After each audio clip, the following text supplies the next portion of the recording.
evening, everyone. Welcome to the International Spy Museum. I'm Amanda Olkey, the Director of Adult Education here.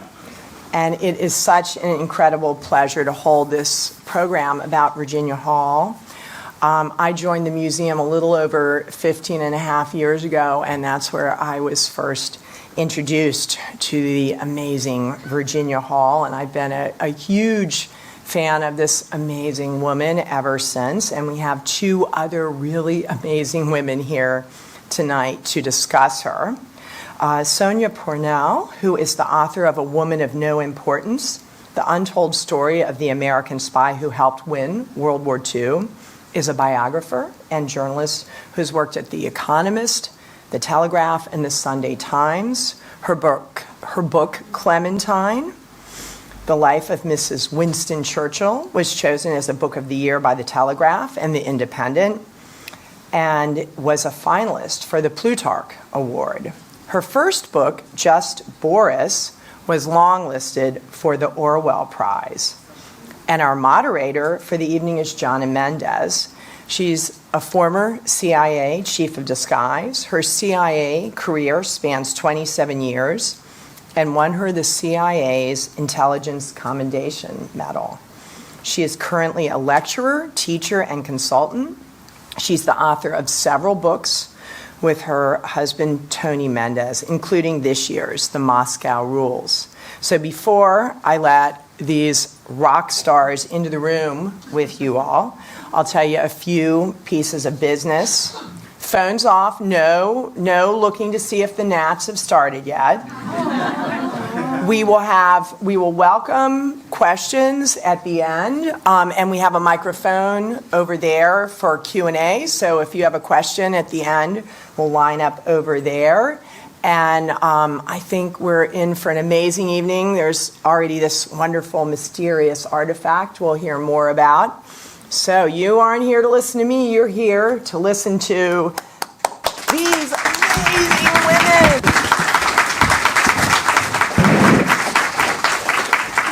Sensitive. Thank you, Amanda. It's always a pleasure to be on this stage. Pleasure to see you here tonight. Thank you for not going to that baseball game. Who knew?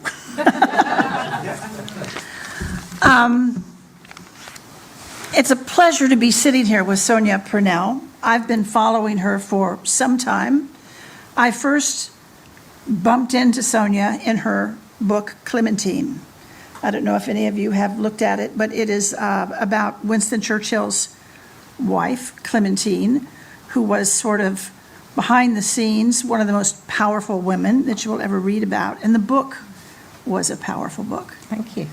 I'd be interested to start out with, to have you tell us how you were attracted to the story of Virginia Hall, another extremely powerful woman. Well, I realised from writing and researching Clementine that there were still lots of stories about the Second World War that we didn't know about, important stories, great heroism, a great important role in winning that war.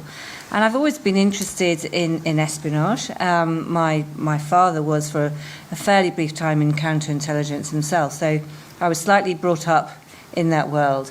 And I started looking at some of the spies in World War II, and I realised that quite often there would be mention, but really quite brief mention, of this amazing American woman with a wooden leg who'd done these extraordinary daring-do deeds during the war, and yet seemed really to have been kind of brushed over a little bit, didn't really get the attention she deserved. I started digging into her story, and I simply couldn't believe how epic it was. And the more I dug, the more extraordinary it became, to the point where I realised that if I had ever written a novel saying that one person could have done all these things, people would have dismissed it as absurd. But it's all true, so it's a case of fact is really more extraordinary than fiction. I think you've proven that right. The fact that Virginia Hall is what we would consider a local girl. She's from Baltimore, from a very, very well-to-do family, who was raised in a most proper way to be not a debutante, but to be a very socially proper young woman. And the fact that she went off to war is just remarkable. Well, that's right. I mean, if we just have a quick look at where she grew up. Oop, just going back one. So that's where she grew up, just outside Baltimore. That was the family farmhouse. They had a farm there with goats and sheep, and she grew up with all these animals. They also had an apartment in downtown Baltimore, although that was only rented. They had been a very wealthy family, but money had been a bit dissipated. They weren't as wealthy as they once had been. And Virginia's mother, Barbara, Mrs. Barbara Hall, who'd been her father's secretary, so she'd kind of gone up a few rungs herself, wanted the family to go back to their previous social heights. And her plan for this was to marry Virginia off, her only daughter off, to a wealthy young man, and in that way, sort of, re-inject money into the family. But there was a problem with that great plan, and that problem was Virginia, who had very, very different ideas. And let me just show you. So as you can see, she was a tomboy, and she didn't want to get married off to some wealthy guy in Baltimore somewhere, because she much preferred doing things like going hunting with her dad in the forest and riding bareback on horses and all sorts of country pursuits. And in fact, on one occasion, at least one occasion, I think, she went into her high school with a bracelet made out of live snakes. And this was kind of her entertainment. And she wanted a career. She wanted to be an emancipated young woman with her own life, and so she really was at loggerheads with her mother, and this was going to be quite difficult the rest of her life, really. Exactly. That went on throughout her life. I know she loved languages. I know she loved living and traveling abroad. I think she spoke, at the end, 6 languages? 5 or 6 languages, that's right. She managed to persuade her father, Ned, she called her father Ned, to support the idea of her going to study abroad in Paris initially, and later in Vienna and elsewhere. She studied in 7 different universities, both here in the US and over in Europe. But it was France that really she fell in love with. And I can just show you how she looked when she went to, although she is with animals, she just loved those animals on that farm. And here she is, and actually those animals will come in very useful later, but this is what she looked like when she went over to Paris in the 1920s, in 1926 when she was 20. And this was during Les Années Folles, and it was the most exciting time. There were, poets and writers and artists and intellectuals of all sorts. There was no racial segregation, there was no prohibition, and she loved Paris. She felt totally emancipated there. There were also these women called les garçons, women who wore men's clothing and lived exactly as they pleased, and this was something.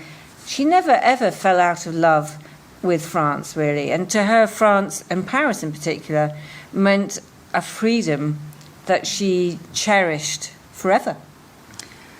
I know that she started out working overseas for the State Department, for the American State Department, and she had several assignments, several tours in different countries. Well, that's right. So with all these languages and all this knowledge of European politics, I mean, she had a ringside seat for the rise of nationalism in Austria, in Germany, in Italy. So this made her want to become an ambassador. That was her great dream. Of course, women weren't American ambassadors at the time, but she applied to the State Department. We know she did extremely well in her oral examination. She got 100%. Everyone thought with those 5 languages, all those qualifications, that she'd be a shoo-in. But the letter came, and the rejection was pretty brutal. But perhaps she should have known there were 1,500 American diplomats at the time, and only 6 of them were women, and one of them was not going to be Virginia. That would be a big clue. And then she found out, I think, when she took the test the last time, didn't they quote to her from some rule and regulation? Well, that's right, because when she joined the State Department, actually, but only as a secretary, just as her mother had done, despite having all these qualifications, all this experience. And what happened was, one of the postings she was given was in Turkey, in the consulate in Izmir. And her father had died by this point. He'd had a heart attack after the Wall Street crash. They'd lost yet more money, and it was tough for him, and he worried greatly.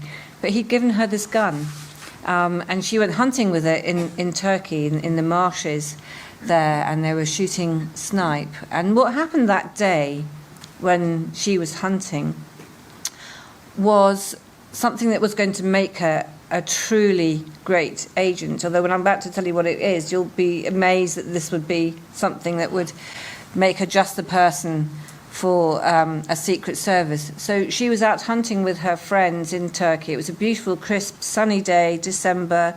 They were shooting snipe. They have a very erratic pattern of flight, apparently, and I guess she wasn't looking where she was going. She was always competitive, probably wanted to be the first to hit the target.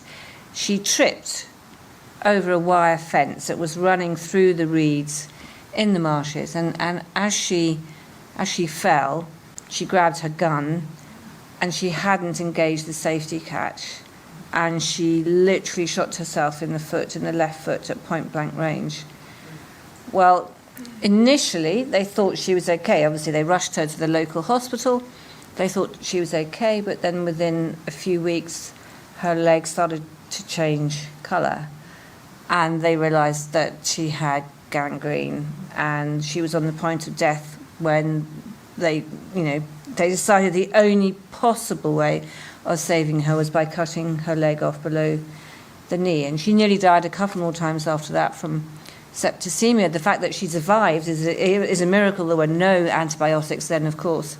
And a lot of people thought that she would just kind of give up, go home to Baltimore, have a quiet life sitting in the corner. But I think people just didn't understand Virginia. You see, that accident, she'd always been an adventurous soul, a free spirit, but that accident made her into something quite different. No longer so naive, perhaps, but absolutely determined that her life would still be worth living, that she would be a useful person, someone who would play a great part. I think it drove her in a way that if this hadn't happened, she might have actually had a quieter life. I know that's kind of slightly surprising, but I really believe that that's the case.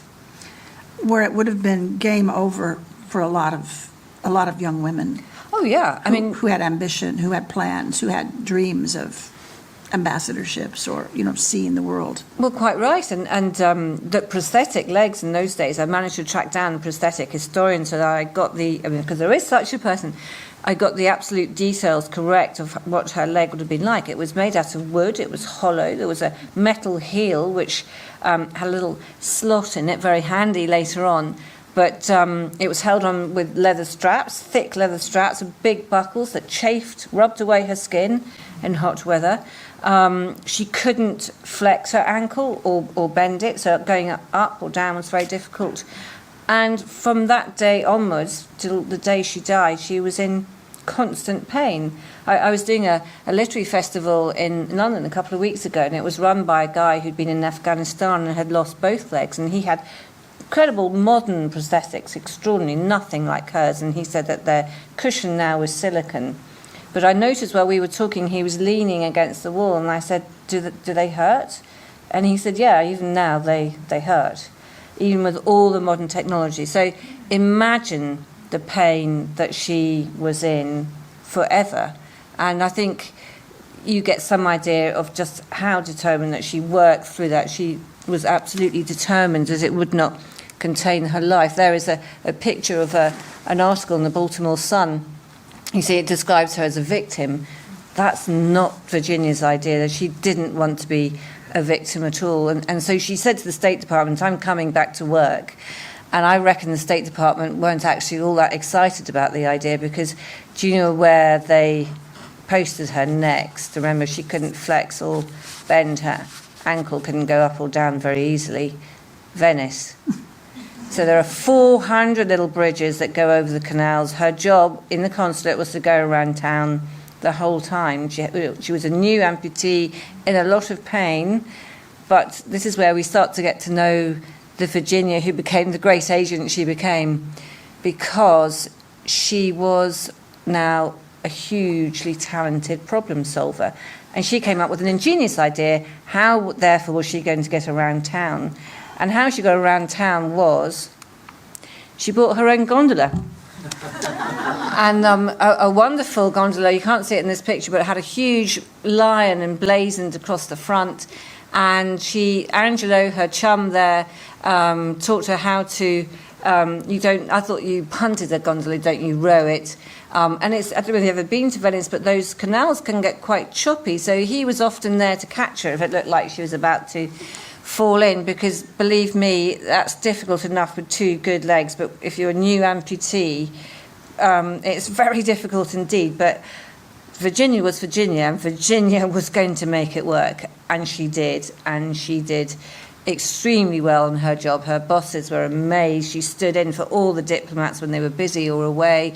She retook the exam to become a diplomat in her own right. She passed all the exams, and then she was told, no, you can't become a diplomat. We have a rule barring amputees that you cannot join the diplomatic service.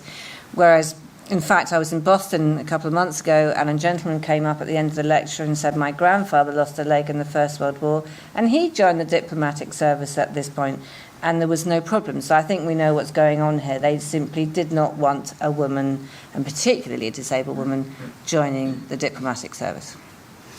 So I think you can imagine if that did not deter her, and if losing the limb did not deter her. I wonder if you can speak to how she decided that if State Department, the American State Department, would not have her, perhaps the British SOE would have her, and there was an ambulance involved in that transition. Can you speak to those events? Yes. I mean, so as the world was now spinning towards war, and she wanted more than ever to play her part, and so she resigned from the State Department, went to Britain as war was declared, and offered her services, and to the British Army. I'm afraid they weren't interested at this point. So she then went back to France and offered her services there. And it was at this point that things began to change, because the French army said, okay, yeah, will you drive an ambulance for us up on the Maginot Line? Don't worry, there won't be any fighting, because the Maginot Line is impregnable and nothing will ever, go wrong there. And so they recruited her to work for the Service de Santé des Armées, and I'm absolutely thrilled to say that that's her jacket. The Mayor of Barnstable, who's joined us this evening, where Virginia ended her days, it was her last house, has brought it. So SSA, you can see on the sleeve of the jacket, there's the cap there as well. The museum have her tag too, and she drove an ambulance in that very jacket. It's extraordinary. They were wrong about the Maginot Line, weren't they? The Germans invaded, and a few days after she went up there. And she drove that ambulance to and fro from the battlefield, under machine gun fire, under bombardment, kept going when a lot of the French army were deserting by this point. It was clearly hopeless, but she kept going. And she called her prosthetic leg, her wooden leg, Cuthbert. I mean, Cuthbert was hurting a lot because she had to keep pressing down on the clutch. It was a European gear shift ambulance. She kept going for weeks. It was extraordinary. She had to weave through millions of refugees fleeing in the opposite direction, and somehow, though, she would keep going. So that was her first brush with fighting, and it was a pretty dramatic one. She was under fire a lot, and she kept going. When France eventually capitulated, only after about 6 weeks, she decided that do you reckon she came back to Baltimore at this point for a quiet life? Okay, no, she didn't. She decided that she would go to Britain again, offer her services again, and she had to travel down. Of course, you couldn't just cross the English Channel to Britain now because of the state of war. You had to go right the way through France, now under the Third Reich, bandit country, incredibly dangerous, a woman on her own, all the way down through France, over the Pyrenees into Spain in order to go to Portugal and catch a ship up to Britain. And it was in doing that, a really perilous journey, in Spain, in a railway station, 1 billion to 1 chance, she was approached by an undercover British agent who just noticed her, and her attitude, her kind of force of personality was obvious to him. And this is the only time he appears in history. His name is George Bellows, and he gave her a piece of paper which he said was the phone number of a friend when she got to London. Why don't you call him? He said it wasn't a friend. It was a senior official at the Special Operations Executive, Winston Churchill's new Secret Service, the Ministry of Ungentlemanly Warfare, as it became known, which was sort of part James Bond, part Sinn Féin. So it was part spying, but also sabotage, subversion, an incredibly creative but dangerous idea. And the interesting thing was that after 6 months of trying, they hadn't been able to infiltrate a single agent into France. France was still dark to them. It was like North Korea is to us now, but even more so. And then Virginia Hall, a disabled American woman from Baltimore, rocks up and says, I'll go in. I'll do it for you. And this is just one of those moments in history where you just wonder, what are the chances of that happening? But it did. That's what happened. So she phoned that phone number, went to dinner, and was recruited on the spot. And the story then really begins. She went to France. She was documented, I believe, as a journalist, as a reporter. She had the language skills. She had the personal skills. Speaking of personal skills, I told Virginia when we met earlier, before we came out, I said, I want to talk to you about how Virginia Hall, what did she bring to this war effort? What did she bring to the resistance in France that made it work so well? I said, when I was thinking about her characteristics, they line up exactly with the characteristics that we have been looking for at CIA when we hire officers today. So in my book, which I published in May, I made a note on page 38 about the kind of person we wanted today at CIA. We're looking for personality. We're looking for some ego, a person who is competitive, a person who is curious, maybe with a little bit of charisma, with a lot of self-assurance. They needed to be adventuresome problem solvers. These were the hallmarks of a CIA case officer. They also were gregarious, outgoing, and amiable. And it's like I wrote a description of Virginia Hall when I wrote my book, The Moscow Rules. The fact that she was able to use that cover as a reporter, that she was able to recruit resistance fighters, all kinds of people came to her, most of them men, and she was able to manage them and command them, an American woman in France in wartime, is just remarkable, no matter what year, what generation that happened in. It's just such tribute to her. I mean, it is Everything. remarkable. I mean, I think you can see from her face, this is how she looks now. This is a wartime picture of her. You kind of wouldn't mess with her, would you? I mean, she looks pretty determined, I think. So yeah, she went in undercover as an American journalist for the New York Post. And she was given a 50-50 chance, really, of surviving the first few days. So the Brits were utterly astonished when an article appeared in the New York Post underneath her byline. That was the only way initially that she could communicate with London. There was no backup. Things went wrong. There were no contacts when she arrived. She started from scratch with no way of communicating with London apart from writing articles for the New York Post that contained coded messages. And they couldn't contact her at all. But they were astonished when the first piece appeared in the paper that she was alive, she was writing articles already. And from that blank piece of paper, there was very little training before she went out because they weren't quite sure what they were training her for. This kind of thing hadn't been done before. She was going into enemy territory to set up networks at a time when everyone thinks that the resistance just kind of leapt into being when France was invaded. That's not true. That's absolutely not true. Most people were too cowed, too frightened to do anything. There were denunciations the whole time. There were collaborators and spies, and people just wanted to try and keep their kids alive, just to survive. And so there really wasn't any kind of network at all when she went in. France was dark, completely dark. But she went in and just started this flame of the resistance. She started these networks, slowly expanding them across France, and she recruited all sorts of unusual people. She was an American woman. America wasn't in the war. This is before Pearl Harbor. And yet she recruited the police chief, people in the French government, nuns, the local brothel owner, railway workers, people working in the town hall, businessmen, all sorts of people. Somehow, her force of personality, there's something totally wholesome and trustworthy about her. And just sheer chutzpah and charisma meant that people signed up, even though they knew if they were caught, that would be curtains, they would be executed.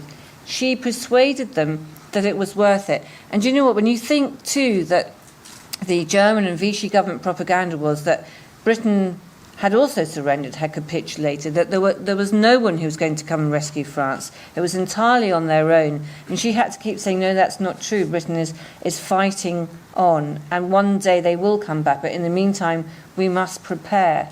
So you imagine the force of personality she had to have to persuade people that that was the case when they were being repeatedly told otherwise. And so from those sort of very minor beginnings, this incredible network spread across the whole of France. And the downside of that, of course, was that she started to become noticeable and well known with the Germans and the Vichy police. And they knew, after a while, initially they thought it must be a man who was doing all of this. They knew that something was going on.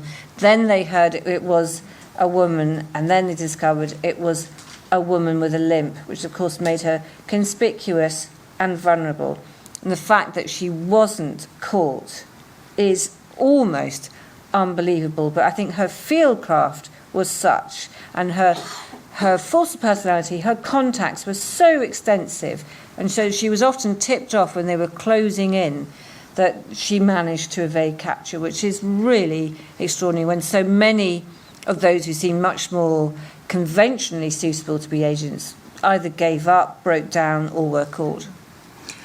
You know, when I was reading the book, I know from my background that what she was doing, she was collecting information on where the Germans were, their order of battle, how many tanks, how many men, where are they going, what are they up to. She had to communicate that back to London. To communicate it back to London, she needed some radio operators at some point. A lot of intelligence is really, really timely. If it takes too long to get it to the people that need it, it's not intelligence anymore, it's news. Intelligence is kind of the moment. So she was going back to London. They were sending in some radio operators. And that was also a very dangerous job, those radio operators, right? Then she had them to take care of, to hide, to cover up for. She was orchestrating a kind of a small symphony. And the work that they were doing was incredible. Can you describe some of the results that she was getting, what was happening because of her reporting? Yes, it's remarkable. I mean, some of her intelligence went to Churchill himself. I mean, almost certainly. She managed to find out when Pétain was having meetings with Goering, Hitler's deputy. She managed to get that back to London. When Mussolini's son-in-law was having meetings with Pétain's deputy, she was sending back, as you say, troop movements, the construction of a submarine base, all sorts of vital information. But she was also starting to create sabotage cells. They were going very easy on sabotage to begin with because they didn't want, the German reprisals were brutal. So they wanted to go slowly on that until they knew that they could sustain the sabotage campaign. But she had to get those sabotage cells ready. But the other thing was that other agents were now coming in and joining her in France, and they were radio operators, sabotage experts, all sorts of people. But it was dangerous. I mean, anyone you talk to, any one of you in a crowd like this could have been a collaborator. You had no way of knowing. And a lot of those agents coming in didn't seem to have Virginia's sixth sense, and she certainly had that. There's some kind of antennae that she seemed to have. Again, I think maybe her accident had given her that. She'd had to become so self-reliant. But a lot of the men who were sent in were a little more careless and actually not so self-reliant. And 12 of them broke the cardinal rule of security and met up. They wanted comfort. It was scary being in the field. And they wanted comfort and camaraderie, and they met up in a villa in Marseille, but it was a trap, and they were caught.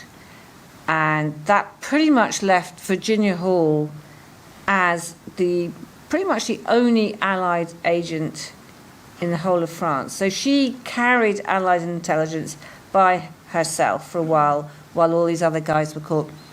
But do you think she just left it like that? I mean, it was desperate. They had to get these guys out of jail. She didn't.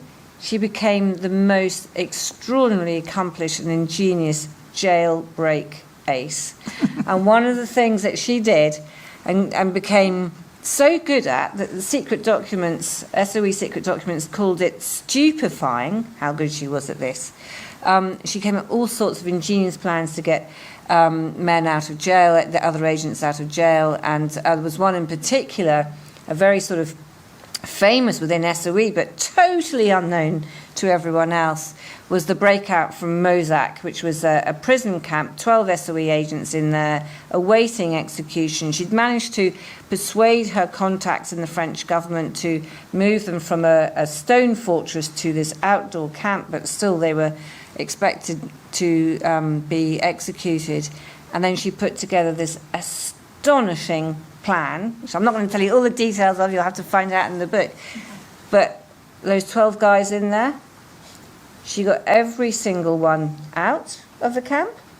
I mean, Great Escape, eat your heart out, because they all basically didn't make it. These guys, she got them out, she got them to the safe house, she got them over the Pyrenees into Spain, and she got them back to Britain. Do you want to have a look? There you go, there's the camp. And it was she had all sorts of ingenious plans, including the help of a priest with no legs who smuggled in a radio set underneath his cassock. But that's the only little clue I'm going to give you. She got them all out, July 1942, and there they are. And she was recommended for the command of the British Empire, very, very prestigious honour in Britain for this. But because she was still in the field, they couldn't actually talk about what she'd done. So the citation was simply she'd done extraordinary things. And so she was turned down because they couldn't really say what she'd done. But this was astonishing that Hitler himself went berserk over this. He knew that someone, and they now knew or suspected it was the limping lady, had made a fool out of them, out of the Vichy police and the sort of Nazi occupiers. So she was hot property by this point, and the Gestapo put out a command in 1942 that she was the most dangerous of all Allied spies. We must find and destroy her. And they now knew exactly what she looked like. They thought they knew where she was, and they unleashed the most wicked double agent to infiltrate her networks. He was a priest and a remarkably evil man who did, in the end, infiltrate her network. He did indeed. I'm not sure whether we want to talk about walking over the Pyrenees at this point. She had gone back to London on the radio, and this is a famous story within CIA. She had told London that Cuthbert was giving her a problem. London came back and said, if Cuthbert is giving you a problem, eliminate him. They thought Cuthbert was a guy. It was her leg, of course. Nevertheless, she knew that she had to move out of there. There was just too much scrutiny around her at that time, right? Yeah, I mean, she had, London had asked her, well, they'd ordered her to evacuate several occasions, and she'd always found some kind of way of avoiding obeying those orders. But now it was quite clear that the Gestapo were right on her tail.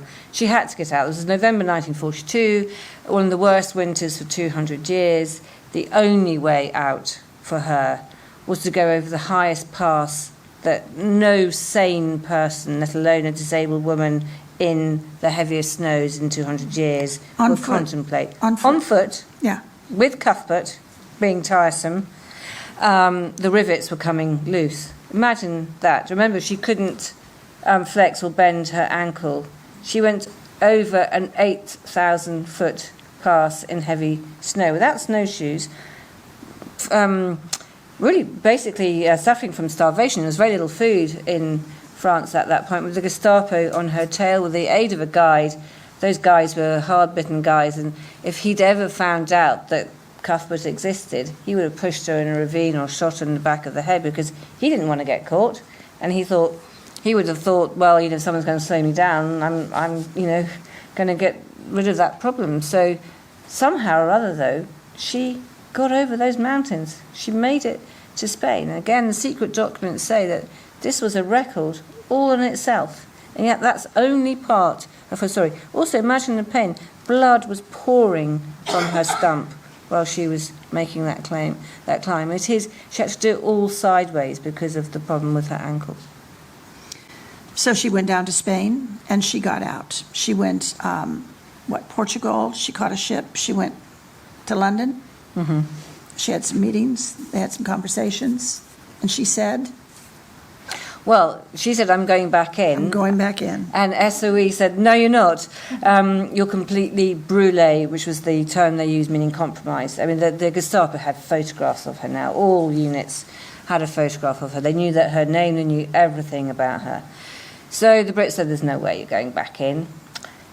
But Virginia, being Virginia, said, OK, I'll go and work for the Americans then. So she just moved over to OSS, the American counterpart of SOE, and said, I'll come and work for you. And they were desperate to find anyone with the kind of experience that she had, because there weren't that many Americans who did. She was kind of a one-off. And so they said, OK, we'll send you in.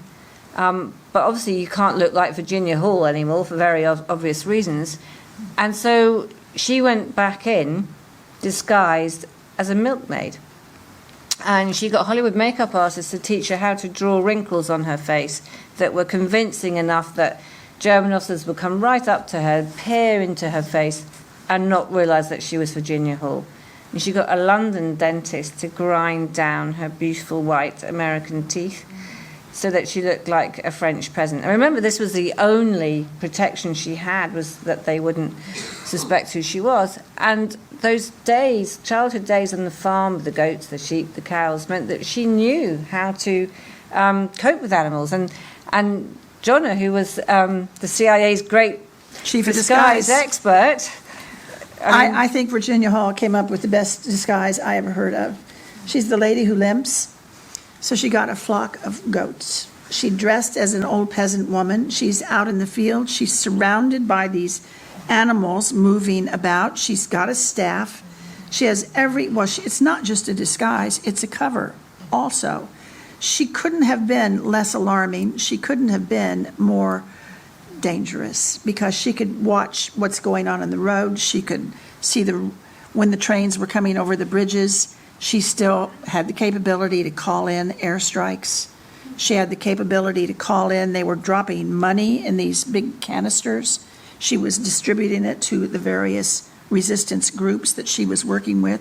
She was hell on wheels, except she wasn't on wheels. She was on one leg and had about 40 goats, and it was just brilliant. She also listened in to German conversations. So if there were troops sort of, by the side of the road, of course she knew German from way back, and she would listen in to what they were saying. And then by this point she had trained as a radio operator in her own right, and every night she was transmitting this intelligence back to London, because the OSS were headquartered in London as well. So she was absolute dynamite.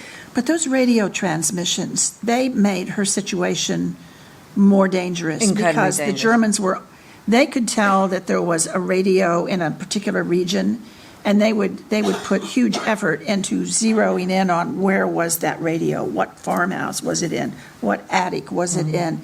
So she had to be moving all the time. She couldn't be static in one place. She was radio operators were given an average of 3 weeks survival in the field. So the fact that she volunteered, knowing that she'd been in the field, she knew how dangerous it was, not just volunteered, she demanded training as a radio operator in that way that she could send back this intelligence. So we're now leading up to D-Day. Things are getting very, very tense indeed, and the Germans are putting huge resources into tracking down radio operators, because the radio operator became this almost sort of mythical creature. The radio operator was the only link between France and this idea that they would finally be liberated, that help was coming.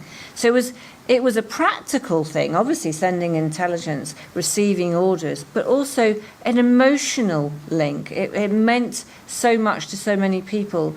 And for both of those reasons, she wanted to train as a radio operator. But things were really, really dangerous, and she was bringing in these parachute drops. She was recruiting for the resistance. Now, beyond the organisation stage, now she was training people to fight in the lead up to D-Day. So she was bringing guns and ammunition and explosives and uniforms even, and food, because often they were starving, money, as Jonna said. And trying to get these people into a kind of like a ragbag army in preparation for D-Day. But it was unbelievably dangerous, and she had to keep changing farmhouse. And then finally she was ordered to go from central France up to, just go through for these other people, we'll come back to that. Oh, look, there she is earlier on. So this is how she knew what to do with goats and sheep and things. But she was ordered to go to the Haute-Loire. I don't know if any of you know that, but it's this kind of quite remote part of southern France with a big plateau. But in the valleys below, they knew that there would be huge German convoys going up north to Normandy to reinforce the defences, because the Allied, D-Day is now happening. But these guys on the plateau, before Virginia arrived, they were fighting the Germans with broomsticks and kitchen knives, pretty much, and it was an uneven battle, obviously. And they were desperate because they felt completely ignored and forgotten. Virginia arrives and says, okay, you take my orders as to what to do, and I will bring in everything you need. And she organised 22 parachute drops on this plateau. And here's one of the Macchi with one of her guns on the plateau, looking down in the valleys where the German convoys were going past, and they started ambushing those convoys and making it difficult for them to reach Normandy. You know, I know this story, but to hear it again it just makes your heart beat a little faster. She was absolutely something. She was in charge. She was a woman, an American woman, running basically the resistance in South France. And the resistance was not one monolithic group of people. It was splintered. It was political. Yeah, very factional. There was all kinds of tension, and they were vying for money. They were vying for food, for all of that, and she kept it together. Yeah, I mean, they were desperate and often dangerous men, and there she was, this one foreign woman, trying to keep some kind of order, trying to get them to take her orders. It wasn't easy, believe me. She had no military rank. They had no idea. Who was this foreign woman just, coming out of nowhere saying, do this and I'll give you the guns and bullets to do it? I mean, this was tough, and it's the only way through it, really, is her sheer force of character. I mean, there were hundreds of men, and they were farmers and vets and booksellers and labourers and all sorts of people, and they were desperate. A lot of them were starving. They'd been living in the mountains in hiding for some time, often didn't have shoes, didn't have food, didn't have much to wear. She brought in uniforms for them. She brought in shoes for them, food, money, vitamins, all sorts of things. And gradually she became known as the Madonna of the mountains, because when she turned up, it was like a miracle. So did great big Halifax bombers. And instead of dropping bombs, they dropped parachutes with all these things that they needed. And if you ever go to the Haute-Loire, and I really urge you to go, you go up to the plateau there, where the parachute drops take place. It's one of the most atmospheric spots I have ever been to in my life. And there are two curious-shaped mountains, and the pilots, without GPS or anything, obviously, had to use those mountains as navigation guides, and that's when they had to bank around, come around, and they'd come down to 600 feet, and Virginia would have got the men to make a Y out of burning twigs and then later on car headlights, so that they knew how to come in, and at the center point of the Y was where they opened the hatches and the parachutes would come down. But initially, the first drop was late, and if it hadn't happened, I don't think perhaps she would have escaped with her life. I think they were desperate enough that they might have thought that she was an imposter or a collaborator or something. And it's just as well that they did turn up on the night that they did. And then with those supplies, of course, she was able to organise, direct, equip, train the most astonishingly successful campaign as a guerrilla leader. You know, I'm reminded, my husband Tony, when he one of the operations that he did that turned into a movie that looked like a very dangerous operation, and it was a very dangerous operation, but he said the hard part of that operation was not the doing of it, it was the dealing with the bureaucracy at CIA headquarters and State Department, I don't know. I think another thing that you do talk about in the book that's interesting is the fact that she was being directed from outside of the country by men, originally British men, and then eventually American men, who might have doubted, even when she's in the thick of it, they're not there with her. She had to rationalize all of her orders. She had to convince them, as well as the resistance, that she was in charge and that she was perfectly capable of running the show. Thank you very much. Oh, yes. I mean, that was always a struggle. And they never gave her the military rank that they gave the male agents. And this was always a problem, exerting her authority. And she had to do it in lots of ingenious ways. It was never easy. And interestingly, one of the Maquis who she met early on in the Haute-Loire was incredibly obstructive and said, "Why should I take your orders? Why should I take any notice of you? Who are you anyway? How dare you come here?" And interestingly, though, she won him round and showed him what she could do and why she was there and what they needed to do together. And you know what?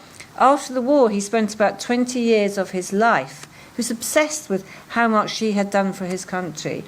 He spent 20 years of his life bringing together letters, testimonials, documents, papers, photographs, anything that would explain what she did. This is fantastic news for me, of course, because it helped me hugely with the book. His name's Pierre Fayol. But it was interesting that he initially was totally obstructive and yet realised that this was a woman that could and did help them. And this is the sort of thing that she, with her help, they were able to do. Okay, so the plan was not only to ambush convoys going past, but to isolate the German garrison in Le Puy, a big German garrison there. And how they did that is sort of thing here: blow up bridges, then drive a train at high speed into the breach in the bridge to maximise the damage. You jump out, obviously, just beforehand. So this is the sort of thing that she trained them and got them to do. The idea being that you would isolate that garrison, you would cut off all the communications, road, railway, telecommunications, making the German garrison believe that they're surrounded by a huge professional army when it was no such thing. It was a ragbag army of schoolboys and things. Here's one of them. He was 17, Gabriel. He was the last one of her Maquis to die in 2017. He was then just 17, an orphan. She took him on, called him her chouchou or pet. And he wrote to Pierre Fayol after the war, when he was collecting this information, that it had been worth being born just to have worked with Virginia Hall, just for 2 months. That's the extent of the time they were together. But as a result of the things that they did, such as this, the Haute-Loire was one of the first departments of France to be liberated, and it was one of the few that was liberated without the help of a single professional soldier. And Pierre Fayol wrote after the war, we know just how much we owe Virginia Hall. And I can tell you, if you go up to the Haute-Loire now, there's this place called the Lieu de Mémoire, sort of memory spot. It's like a little museum, and they almost worship Virginia Hall. She is this legend there, and they have this phrase about her all the time, les étoiles dans les yeux, stars in their eyes, when they talk about Virginia Hall. And there, she is a big figure, one who is revered and seen as this sort of great saviour. And it's so extraordinary that she remains well known there, and yet really so little known here. But this is the kind of thing she got up to. Well, she was widely decorated after the war. She received every medal, I think, that you can, the main medals, the Distinguished Service Cross from the American government, the French Croix de Guerre from, I think Jacques Chirac sent a letter that came along with it, and she got the MBE from London, from King George. She didn't really care at all about her medals, did she? About her honorary No, she didn't. citations. I mean, there is she receiving the DSC, the Distinguished Service Cross. She was the only civilian woman in World War II to receive it. And President Truman thought it was such a big deal. He wanted to give the ceremony in the Oval Office in the White House. And Virginia, being Virginia, wrote back saying, well, thank you, Mr. President, but no thank you. You see, I want to go on being a secret agent after the war. So she received the DSC in a ceremony from Wild Bill Donovan, who was the head of OSS. You see him there, see the back of him. And the only witness was her mother. And that was it. It was all done in secret. No one knew, really. And it's interesting because, let's go back there. This was with some of her code name at this point was Deanne, and these guys were known as the Deanne Irregulars.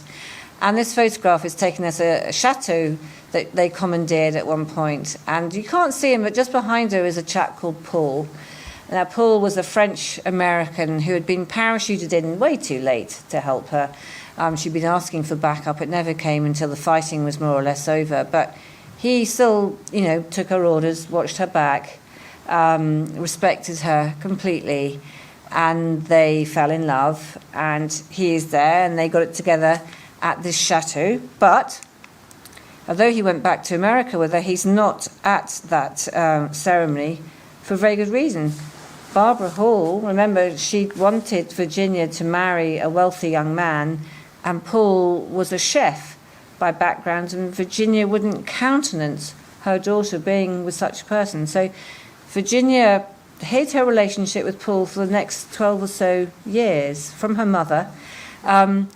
And it's extraordinary when you think about it. So Virginia wasn't scared of the Gestapo or the Abwehr or the Vichy police or any of these people, but she was scared of her mum. And I tell my sons this regularly, and they just don't get it. But so that's why Paul isn't there. But Paul was there in the background and in spirit. Do you want to see a picture of Paul? Yeah. Okay. So this is later in life, because eventually they do get married. And he was a funny guy, and he made her laugh. And he, as her niece has put it to me, lightened her life. In the end, they did get married. Barbara was just going to have to deal with it. And they settled down in Barnesville. And I'm very proud to say that the mayor of Barnesville is with us this evening, which is a great honour. And, go back one. Oh, there we go. There they are. And Goyo was his name, Paul Goyo. She managed to get him naturalised American. He was shorter than her, as you can see, younger than her, but, they had their ups and downs, but I think basically it was a happy marriage. And it's just as well, because when she went on to work at the CIA after the war, this was not a happy experience. It was not. The people that were there that I talked to over the years say that she had a desk job at CIA, sort of an administrative, maybe an analyst, that she didn't like the work, that she didn't really bond with the people that were around her, that every once in a while some paramilitary guy would wander in with all his, military stuff and sit on her desk and tell jokes, and they'd laugh, and they talked about stories about back during the war. And then they kind of saw the real Virginia Hall. But other than that, she was not really valued by the CIA when she came back. She came back to another generation. The war was over. It was all behind them. They didn't want to hear the war stories. They wanted to move forward. And her time at CIA was unfortunately not really productive. No, it wasn't. I mean, it was really sad. I think they didn't know what to do with a woman who'd done all these extraordinary things in the Give war. her another war. Yeah, and there were a lot of them had never blown up bridges or, operated in the way that she had. And I mean, I don't think it's too strong to say that on some occasions she was humiliated. And there was one occasion when she was ordered to report to a male CIA officer 2 ranks her junior. I think it was very, very difficult. And Howard E. Hunt, who I'm sure some of you will know from Watergate fame, he described her as this sacred presence, and he noticed how she was badly treated. I mean, to give them credit, CIA now admit that. They say that we did not use her talents well. Well, you bet you didn't use her talents well, and she was only promoted once in all her time. I think then only slightly out of embarrassment. I managed to get all the sort of the personnel files through Freedom of Information Act, and the CIA have been actually very helpful with it. But I think her importance is beginning to be understood and recognised more widely, but it has been a struggle, certainly. Well, you've certainly helped it. You've certainly helped it. She's become a legend. She will always be known. I think your book will put her in the pantheon of women that made a difference, that did something that mattered, that exceeded all expectations, and just showed some courage and some determination. And I'm reminded of that famous line from a couple of years ago, and still she persisted. Virginia Hall persisted and persisted. And I think the fact that we had the ambulance jacket arrive late this evening is just icing on the cake of this presentation. So thank you very much for bringing that in. The fact that you rescued it from God knows what heap of used clothing it was going to go into is fabulous. It has her name embroidered inside, and Virginia being Virginia, she had it made by a tailor in Paris. I mean, she was an elegant woman, and inside it names, it was actually an English tailor, but working in Paris, and it says Mademoiselle Hall inside the pocket, which is just sort of thrilling, and the cap also has her initials in it. And it's interesting, she loved to dress well when she could, and even when she was blowing up those bridges in the Loire, her maquisards who were working with her, one of them would sometimes be sent off to buy a new bottle of expensive French scent, and that she was noted for those little touches that often she couldn't wash. Maybe that's why she was so keen on the perfume, because there was no running water, but she did care about how she looked even when she was waging battle. There was something always stylish about her. Yeah. Wonderful woman. Will you take questions? Yeah, absolutely. All right.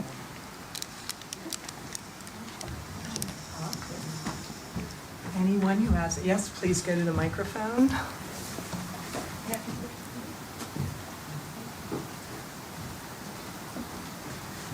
Thank you so much for this evening. I would take this over the World Series any night. Fascinating. I like to think women have come a long way since this time, so I'm just wondering what the analogous or the comparison is to what that would look like, the impact that time, her gender and everything she did. What does that look like today? Right? We hear all of this, and I can't help but hear it with the ears and the understanding of what women can do today.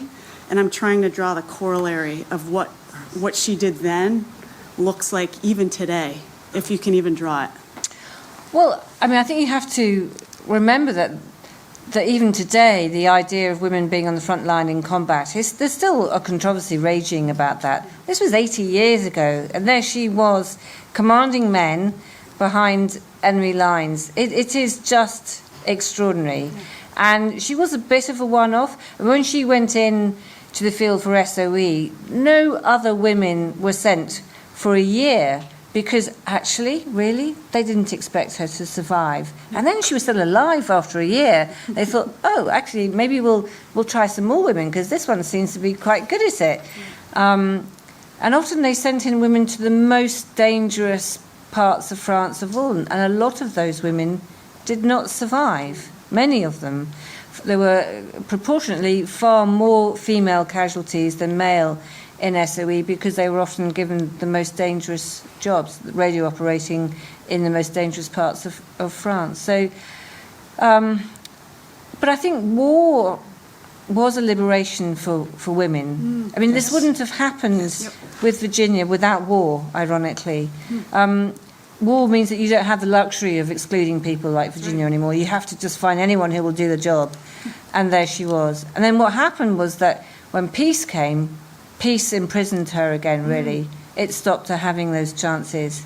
And I think, you know, the late 40s, the 50s were very conservative times for Britain. It was all about domesticity. So sorry for women, it was all about domesticity and things. It closed again for her. I think now she would be astonished, and I hope really pleased, that there is, in fact, a female director for the first time of CIA. I wonder, I'd love to know what Virginia would think about that. I'm not sure if she would have described herself as a feminist, but I think, because that wasn't really a term then, but I think what she just wanted was it to be recognised and respected that women could do just as extraordinary things as men, and she was determined to prove that. And everyone who saw what she did said, yeah, she's proved it, okay. Don't you think the war allowed this opening for women to step forward in a lot of areas that they had not been allowed into before, partly because the men were gone, partly because they needed the hands-on, they needed to produce more machinery. They needed the women that came to Washington, D.C. and did code breaking. They didn't know they could do code breaking because they would never be allowed except for the war. They turned out to be fabulously successful and stayed in it.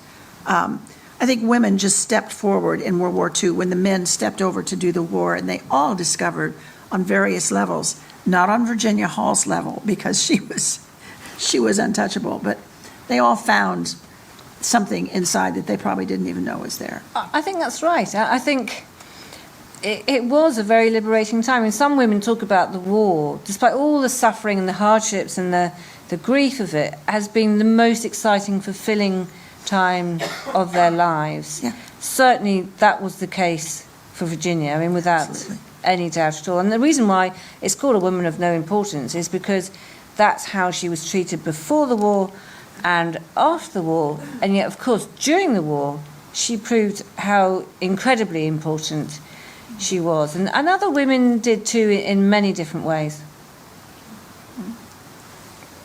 She answered my question. I wanted to know about the title. Right, okay, so Okay. that's why, yeah. Thank you. One of the things that was most interesting to me in reading the book, because I had first been introduced to Virginia Hall because of her role in helping to save the Jews during the war. And in your book, that obviously is thematic, but it's so much more that she did. And I'm just curious, it was that, how do those twin themes going through, because obviously the entire country was being saved at the same time that many of those people in the Haute-Loire were hiding the Jews and saving them. And so, I'm just curious about, because there were many undercurrents going on simultaneously. You're right, there were many undercurrents, and you're right to point out about the Haute-Loire. This plateau, there's a village called Chambon-sur-Lignon, and it's the only French village to receive the honour of being a righteous amongst the nations, because up on that plateau, it's a Protestant stronghold. It's the most extraordinary place. I do urge you to go. It has this bizarre, rather endearing atmosphere. These Protestants had gone in the Dragonnades several centuries beforehand, where the Catholics were persecuting the Protestants, and they'd gone up to this plateau to escape that persecution. So when the Second World War started, with all the dangers facing Jews, they took in an estimated 3,000 Jews up there, hid them in farmhouses. Every single building, basically, was hiding Jews, and they think it was about 3,000, and saved them from being sent to the camp. So that plateau does have this extraordinary and special atmosphere, and I think that was another reason too that it was seen as very strategic for Virginia to go there, whether she had any idea exactly what was going on until she arrived and realized that a lot of children, so many children, were sent there to be saved. They couldn't save all of them, but they saved most of them. The story of that plateau is really quite extraordinary. And I think, for me, I think that's just a really interesting piece of all this, and particularly because, as we're talking about her becoming better known, it's sort of like she's had this persona in France, as you say, and this, the knowledge there of the work that she did in saving the Jews, and particularly the children, and now we're getting to know, so much more about everything else she did. So I think it's remarkable. And I think, in terms of the artifacts that we brought this evening, for us, it's also quite interesting because she did live a very private life. And my husband and I have been in Barnesville for more than 30 years now. And, until these more recent books have come out, most of the people in town never knew she was there, or didn't know her history. They knew her husband was much more, open and gregarious and mixing with people. But I think, it's just these hidden stories, and and as you say, you always ask yourself, is it more hidden because it was a woman than because it was a man, or is it just because this was in her nature? She survived by being able to. Well, she survived. I mean, one of the things that she used to say, people ask, well, why won't you talk about what you did in the war? And she said, some of my friends talked and I saw what happened to them. I mean, too many people that she had loved lost their lives because they had talked, just been a tiny bit careless during the war. And I think it was so ingrained in her not to speak about what she did. But I also think that there is a theme in people who fought in the war, and it's often those who did the most who talk the least about it afterwards. And she didn't want glory. I don't think she wanted that at all. I think she simply wanted respect. And I think that was the problem at the CIA, was that's what she didn't get there, sadly. Thank you for writing it. Thank you. Any other questions? Oh, go on. So I'm doing a project about Virginia Hall, and I was wondering, why did you start writing books about amazing women in World War, and how did you get enough information to write a whole book about her? Well, I started writing about amazing women in the World War II because there are these extraordinary stories, and a lot of people just don't know them. Like me, I didn't know about Clementine Churchill before I started researching her, nor did I know about Virginia Hall. But in both cases, they really inspired me. They inspire me now every single day. And I feel that we don't really understand the war properly until we understand what they did. And we have many lessons to learn from them, such as resilience and just that desire to fight for what is right, truth, freedom, justice, that kind of thing. And finding out about Virginia wasn't easy, I can tell you. I mean, it took 3 good years, a lot of 100-hour weeks, really no vacations, a lot of travelling around France, Britain, coming over here, going to various places here as well, meeting her wonderful niece, who's still alive and lives in Baltimore, finding all those Pierre Fayol papers, which was a very happy day when I found those. I also had the help of 2 former intelligence officers, which was good. One in Britain helped me declassify some papers, which was very handy, that were very, very useful. So it took a long time. It was like a sort of detective operation, really. And she had lots and lots and lots of code names, which made it more difficult too. So in the end, what I did was I had a big map of France on my wall, and I had little stickers and of her missions and dates and her code names, and tried to kind of match them up, fill the gaps as much as I could. And in the end, I got there. And sometimes, it was really frustrating because I thought, well, I can't find out this thing. But mostly, I got there in the end, and I'm really glad I did. But it took a long time, lots of work, but it was fun too. Okay, thank you so much. All right. Jonna, Sonia, thank you so much for this amazing evening. I love Virginia Hall and her story, and like Jonna, I was like, she's just so inspirational, and you've really done her amazing justice. I want us all to put our hands together